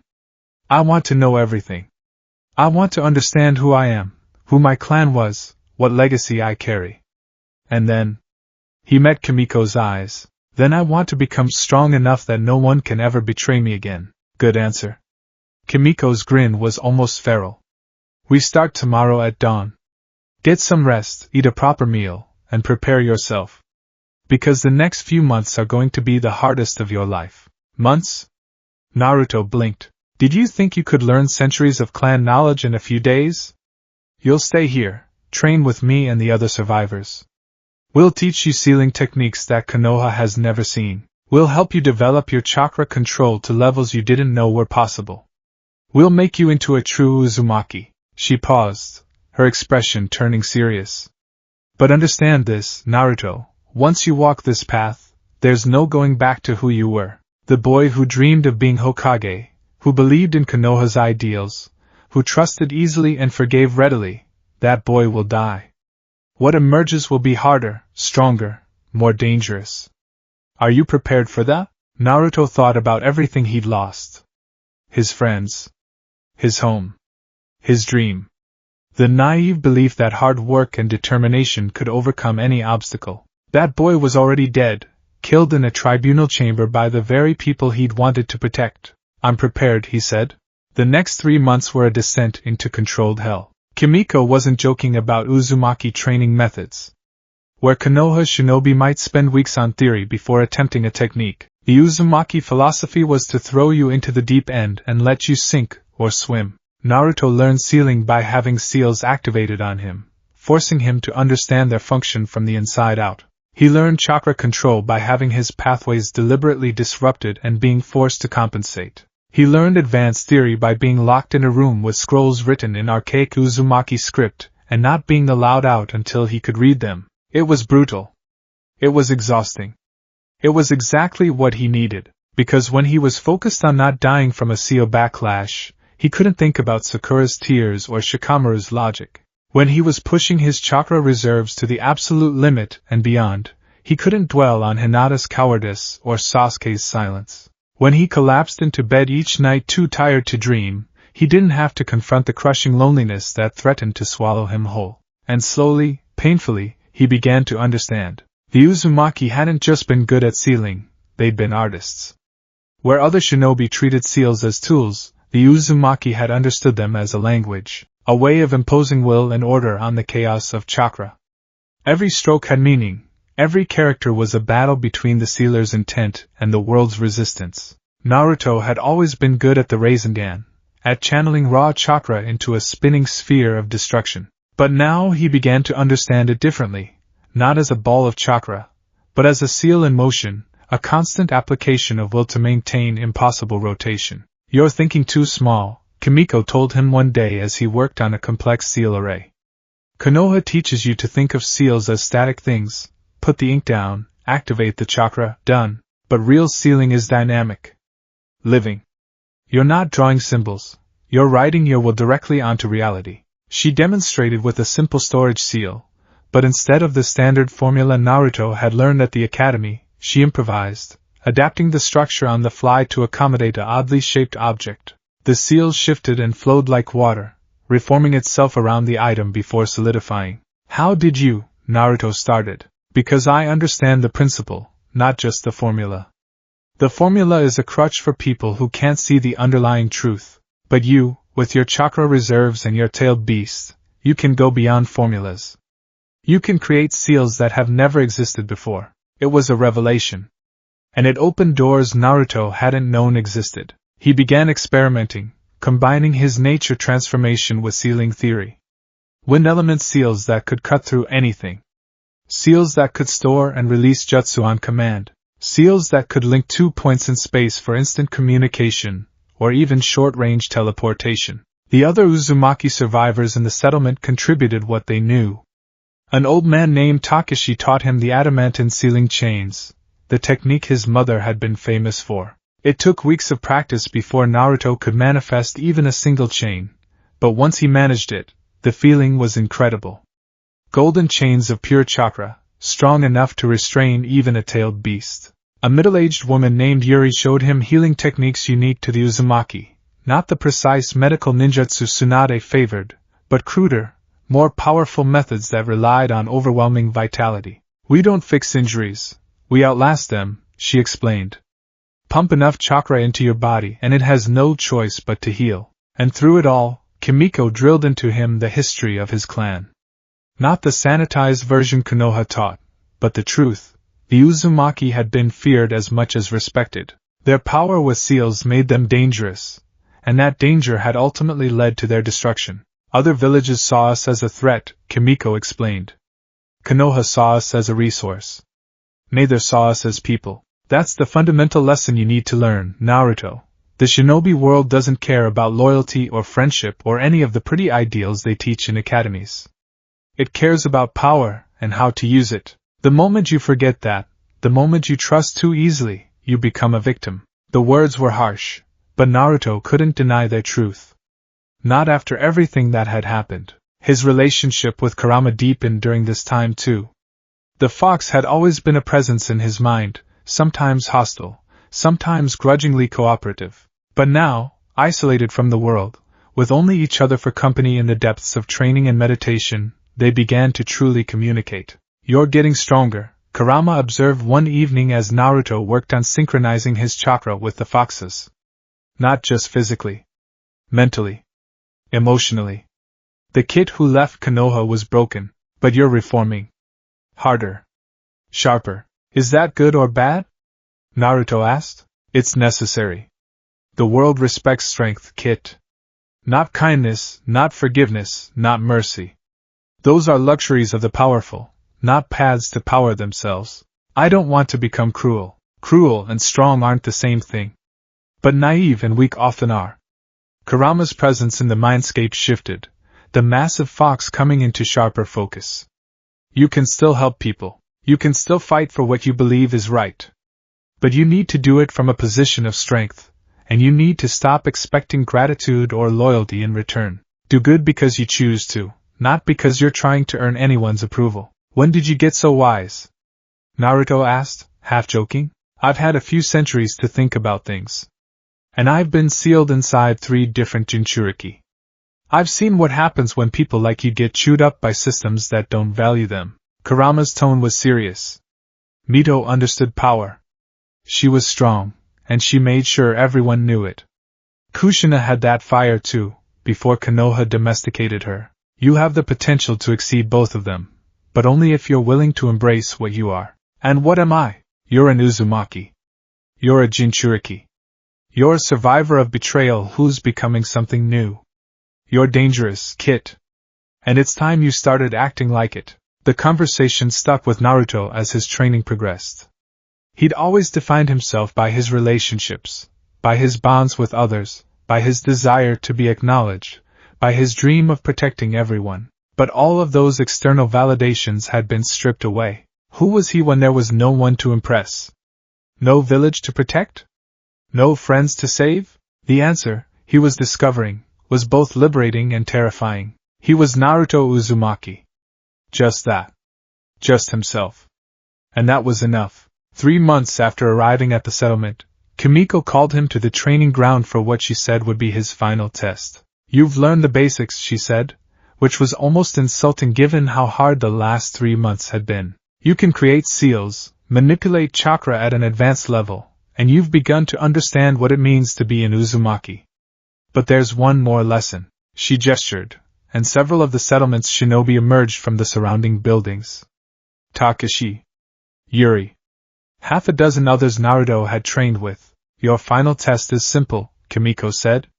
Survive. They attacked as a unit, and Naruto barely had time to dodge before the entire training ground erupted into chaos. Seals activated beneath his feet, trying to trap him. Chains whipped through the air, attempting to bind him. Jutsu flew from every direction. They're serious. Kurama yelped as a particularly vicious seal nearly caught Naruto. Kid, they're actually trying to hurt you. I noticed. Naruto formed his own seal with practiced efficiency, creating a barrier that deflected the next wave of attacks. Ideas? Stop holding back. Stop fighting like the Konoha ninja who was afraid of his own power. Fight like an Uzumaki. Naruto's hands moved through seals he'd practiced thousands of times over the past months. Chains erupted from his body, not just one or two, but dozens, golden links of chakra that filled the air like a metal forest. His attackers tried to dodge, but Naruto had learned control. The chains moved like living things, seeking targets, wrapping around ankles and wrists, pulling his opponents off balance. Takashi broke free with his own chains, and for a moment, it was a battle of Uzumaki versus Uzumaki, golden links clashing in midair. But Naruto had something the older man didn't: access to the Nine Tails chakra. He didn't draw on Kurama's power directly.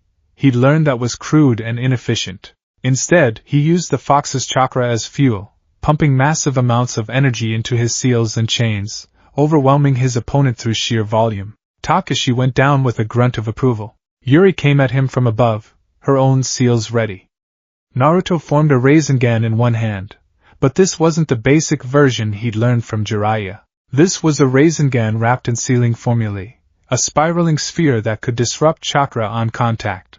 The collision sent Yuri flying backward, her own jutsu unraveling as the seal Rasengan tore through her chakra control. The others fell one by one, not because they were weak, but because Naruto had become something they hadn't expected. He fought with the efficiency of his Konoha training, the raw power of a Jinchuriki, and the technical skill of an Uzumaki seal master. When the last opponent fell, Kimiko herself, who'd been watching for an opening, Naruto stood in the center of the training ground, breathing hard but victorious. Good, Kimiko said, picking herself up and dusting off her clothes.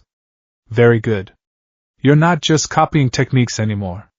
You're making them your own. Was this really necessary? Naruto asked, offering her a hand up. You could have just had me demonstrate techniques. Demonstrations don't show me how you think under pressure. How you adapt. How you use what you've learned when your life depends on it. Kimiko accepted his hand. And you passed. You're not a master, that would take years, maybe decades. But you're competent. You're dangerous. You're a true Uzumaki now. Something warm settled in Naruto's chest at those words. Thank you? For everything. For teaching me, for giving me a purpose when I had none, for telling you the truth? Kimiko interrupted. That's what family does, child. And make no mistake, your family. One of the last Uzumaki of your generation. We take care of our own. So what now? Kurama asked as they walked back to Naruto's quarters that evening. You've got skills. You've got knowledge. You've got a clearer picture of who you are. What's the next step? Naruto pulled out the map Kimiko had given him, a network of contacts Jiraiya had established across the shinobi world. Now I start helping people. But on my terms. Not because Konoha ordered me to, not because I'm trying to earn approval. But because there are people out there suffering, and I have the power to make a difference. And revenge? What about the people who betrayed you? Naruto was quiet for a long moment. 3 months ago, he would have insisted that revenge wasn't his way, that he still cared about his former friends, that he wanted to make things right. Now, the answer was more complicated. I don't know, he admitted. Part of me wants to make them pay for what they did. Part of me wants to prove them wrong. Part of me just wants to never think about Konoha again. He looked down at his hands, at the calluses from training, at the scars from the past months of brutal practice. Maybe I'll figure it out along the way. Fair enough. So where do we start? There's a village mentioned in Jiraiya's notes. Small place on the border of Wind Country. They've been having trouble with bandits, and the local daimyo won't send help because the village doesn't have enough money to make it worthwhile. No major shinobi village will take the mission for the same reason. So we're playing hero? We're helping people who need it. There's a difference. If you say so, Kit. Naruto packed his belongings, which weren't much after 3 months of living simply. His new sealing scrolls, carefully marked with the techniques he'd learned. Supplies. A few changes of clothes. The photograph of Team 7, which he still couldn't bring himself to throw away. Before he left, Kimiko gave him one final gift, a spiral pendant on a leather cord. The Uzumaki clan symbol, she explained. Wear it with pride. You've earned it. Naruto put it on, feeling the weight of it settle against his chest. It felt right in a way the Konoha headband never had. Will you be alright here? He asked. The settlement, I mean. It's so isolated. We've survived this long. We'll continue to survive. That's what Uzumaki do. Kimiko smiled.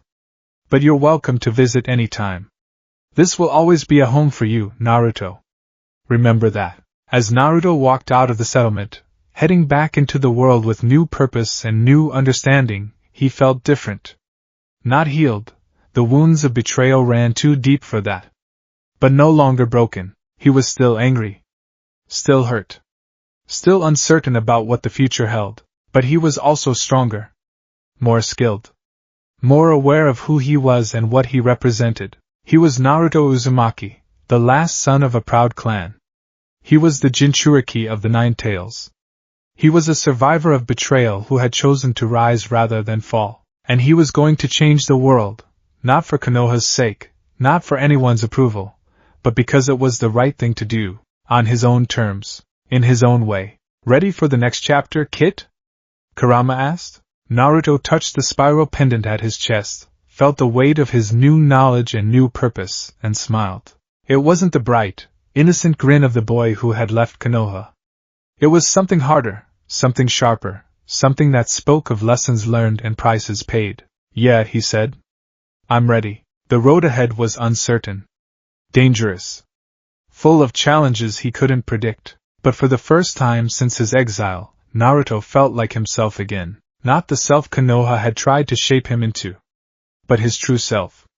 The person he was meant to be all along, and that was enough.